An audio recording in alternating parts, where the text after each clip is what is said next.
Zoti Luan Baçi.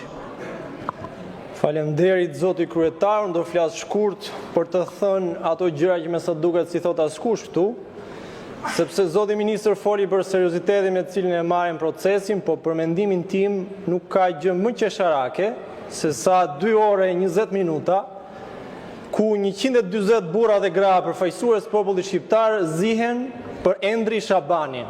Nuk ka gjë më qesharake se kjo.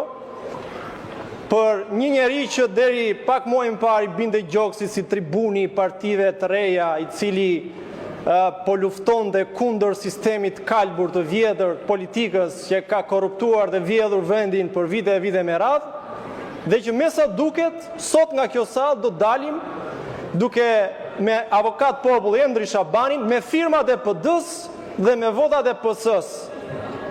Dhe pyetja ime është, o zotri të PD-s, në qoftë se e quani Lebur të Surreli, pse ja hodhë firmat më?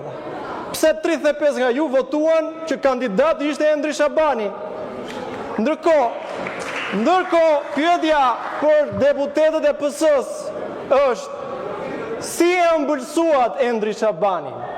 Ose më mirë akoma, si ju ëmbëlsoi ai juve që do ta zgjidhni avokat të popullit dhe Endri Shabanin? Kjo situatë është tragjike, por as pak serioze.